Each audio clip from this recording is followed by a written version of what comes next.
Hi అండి. Welcome back to healthy Telugu cooking channel. ఈరోజు మీకు చాలా టేస్టీ హెల్తీ అయినటువంటి నార్థన్ డిష్తో మీ ముందుకు వచ్చేస్తాను. సొరకాయ కోఫ్తా కర్రీ చాలా ఈజీగా చేసుకోవచ్చు. దానికోసం నేను ఒక సొరకాయ ముక్క తీసుకున్నాను.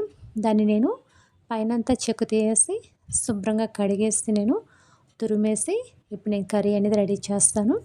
ఈ విధంగా తురిమినటువంటి సొరకాయలో ఒక స్పూన్ కారం తీసుకున్నాను. అలాగే 2 స్పూన్ల మసాలా తీసుకుంటున్నాను. ఈ మసాలా ఏంటంటే ధనియా, జీరా, చెక్క, మొగ్గ ఇవి కొంచెం ఫ్రై చేసి పౌడర్ చేసి నేను తీసుకుంటున్నాను. అలాగే తగినంత సాల్టు, అందులోనికి కచ్చా పచ్చగా దంచినటువంటి లెసన్ అదరక పేస్ట్ ఇది కూడా వేసేసి చక్కగా నేను కలిపేస్తాను. ఇప్పుడు ఇందులోనికి శనగపిండి తీసుకుంటున్నాను. ఈ శనగపిండి మనకి సొరకాయలో వాటర్ ఉంటాయి కాబట్టి మనము కొంచెం ఒక 4-5 స్పూన్లు తీసుకుంటే సరిపోతుంది. ఇప్పుడు ఇదంతా కూడా కలుపుకోవాలి. ఇది మరీ జారుడుగా ఉండకూడదు, అట్లని మరీ గట్టిగా ఉండకూడదు.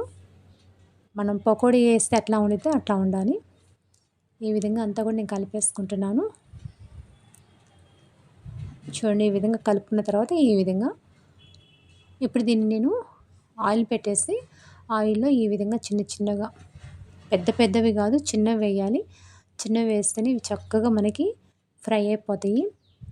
చక్కగా అన్నీ వేసుకొని మనం వీటిని ఫ్రై చేసుకుంటే మనకి కోఫ్తా అనేది రెడీ అయిపోయింది.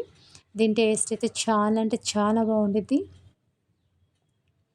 ఇప్పుడు ఈ విధంగా మనకి ఫ్రై అయిపోయిన తర్వాత ఇంకొంచెం సేపు ఫ్రై చేసి మనము తీసి వీటిని పక్కన పెట్టుకోవాలి.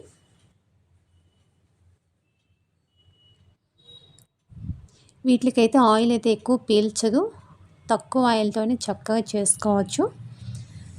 చూడండి, ఈ విధంగా రెడీ అయిపోయింది. ఇప్పుడు వీటిని ఇంకోసారి కలిపేసి మనము ఇట్లా వస్తే సరిపోతుంది. మనము వీటిని మీడియం ఫ్లేమ్లోనే పెట్టేసి మనము ఫ్రై చేసుకోవాలి. ఎందుకంటే దీంట్లో సోడా వేయలేదు కాబట్టి ఇది ఉడకటం కొంచెం లేట్ అవుతుంది. చూడండి, ఈ విధంగా ఫ్రై అయిపోయిన తర్వాత తీసి నేను పక్కన పెట్టుకుంటున్నాను. ఇప్పుడు కర్రీ కోసం మనం కొంచెం అంటే కొంచెం ఆయిల్ తీసుకున్నాను. అలాగే పోపు దినుసులు, దానిలోనికి సన్నగా కట్ చేసినటువంటి ఆనియన్స్ తీసుకున్నాను. ఇప్పుడు వీటిని చక్కగా ఫ్రై చేసుకొని ఇందులోనికి మిర్చి, అలాగే కరివేపాకు, పసుపు అనేది నేను తీసుకుంటాను. మనకి ఆనియన్స్ అనేది మంచిగా ఫ్రై అయిపోతేనే ఈ కర్రీ చాలా బాగుంటుంది. ఇప్పుడు ఇందులోనికి మిర్చి కూడా తీసుకుంటున్నాను, కొంచెం కరివేపాకు. వీటిని చక్కగా ఫ్రై చేసుకొని మనము కోఫ్తా కర్రీ అనేది రెడీ చేసుకోవచ్చు. చాలా అంటే చాలా బాగుంటుంది. ఇప్పుడు దీన్ని ఇంకోసారి మనం కలిపేసుకుందాము. ఇప్పుడు ఇందులోనికి కచ్చా పచ్చగా దంచినటువంటి లెసన్ అదరక పేస్ట్ ఇది కూడా నేను తీసుకుంటున్నాను. ఇది పచ్చివాసన పోయేంత వరకు దీన్ని కూడా కొంచెం ఫ్రై చేసుకుంటున్నాను. ఇప్పుడు ఇందులోనికి కడిగి శుభ్రంగా సన్నగా కట్ చేసినటువంటి టమాటా ముక్కలు కూడా నేను తీసుకుంటున్నాను.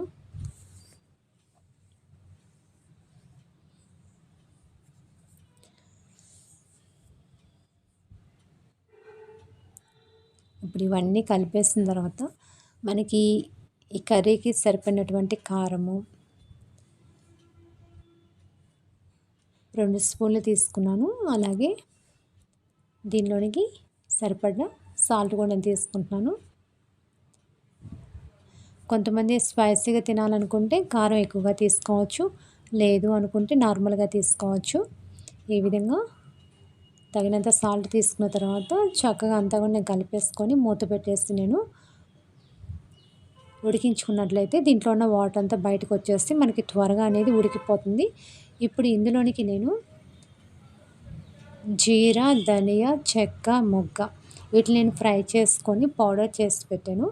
ఇది ఒక 2 స్పూన్లు తీసుకుంటున్నాను. ఇది వేయటం వల్ల మనకి ఫ్లేవర్ అనేది మంచిగా వస్తూ మనకి కర్రీ చాలా అంటే చాలా బాగుంటుంది. ఎక్కువ మసాలాలు అయితే నేను యూజ్ చేయట్లేదు. ఈ విధంగా అంతా కలిపేసి మనం ముందుగా ఫ్రై చేసినటువంటి కోఫ్తా ఇవి కూడా ఇందులో నేను తీసుకుంటున్నాను. ఇవి ఇందులో తీసుకోవటం వల్ల మనకి టమోటా, ఉప్పు, కారం ఇదంతా కూడా దీనికి పట్టేసి కర్రీ అంటే చాలా బాగుండిద్ది. ఒక 2 నిమిషాలు మనం ఈ విధంగా అంతా కూడా కలుపుకోవాలి.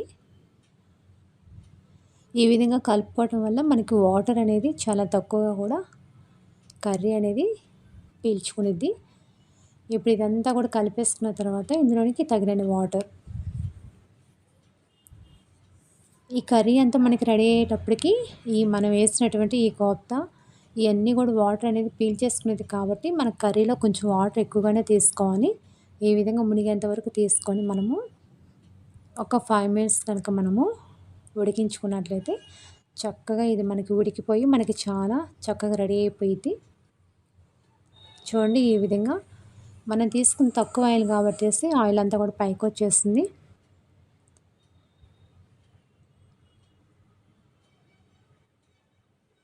ఇప్పుడు ఇంకొంచెం సేపు మూత పెట్టేసి నేను మరలా ఉడికించుకున్నాను. ఉడికించుకున్న తర్వాత ఈ విధంగా నాకు రెడీ అయిపోయింది.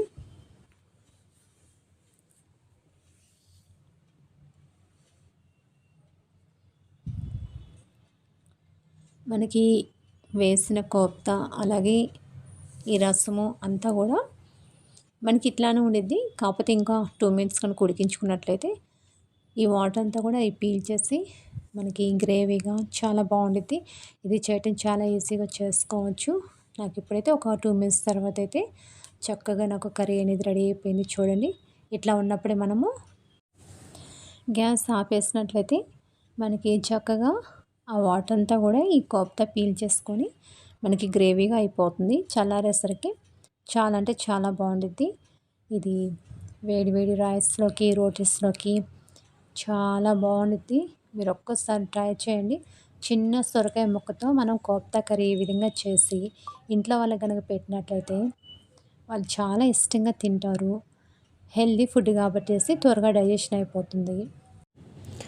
తక్కువ మసాలా కాబట్టి ఎలాంటి వాళ్ళైనా సరే తీసుకోవచ్చు. చాలా బాగుండిద్ది. మీరు కూడా ఒకసారి ట్రై చేయండి, తినండి, హెల్దీగా ఉండండి. ఈ వీడియో కనుక మీకు నచ్చినట్లయితే లైక్ చేయండి, షేర్ చేయండి. Thank you for watching.